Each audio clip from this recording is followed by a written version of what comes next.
Бүгінгі таңда дүкендерде әртүрлі материалдардан жасалған ыдыс-аяқтардың үлкен жиынтығы бар. Солардың ішіндегі ең танымалы пластмассадан жасалған ас үй ыдысы.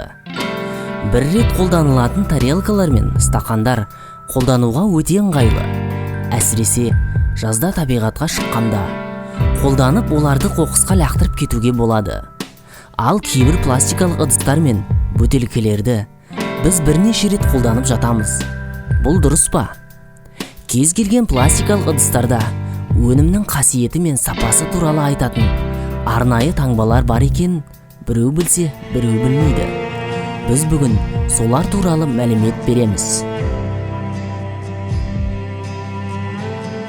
Бұл PET немесе бір рет пайдаланатын бөтелкелер.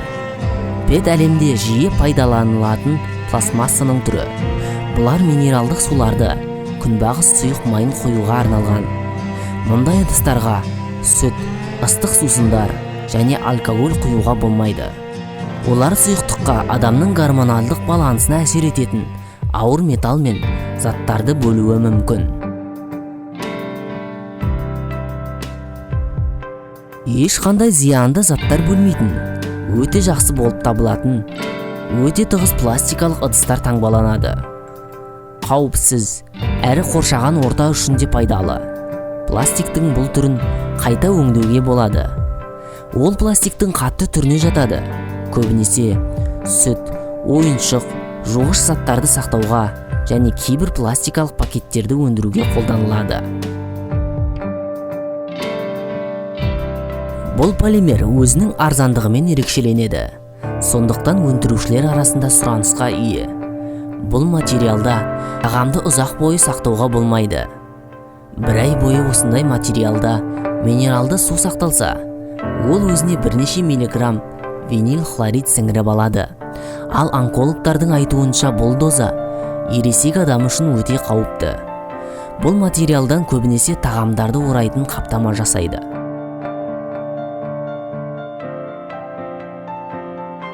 Пластиктің бұл түрі бөтелке және пластикалық пакет өндірісінде пайдаланылады. Ол өзі сақтап тұрған суға ешқандай химиялық заттар бөлмейді. Пластиктің бұл түрі тек су сақтауға ғана зиянсыз. Азық-түлік дүкенінен одан жасалынатын пакеттерді сатып алмағаныңыз жөн болады. Сатып алған азық-түлігіңізбен қоса жүрегіңізге зиянды химикаттарды да жеп қоюыңыз мүмкін.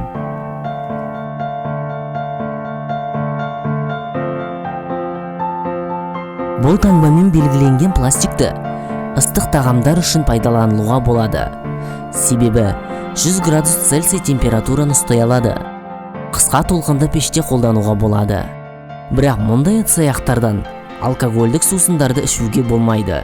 Себебі формальдегид немесе фенол бөлінеді.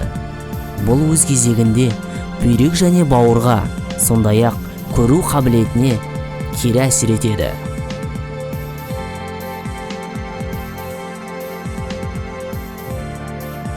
Бұл таңбамен белгіленген пластиктер өте нәзік, оңай сынатын, ыстыққа деформацияланатын материал.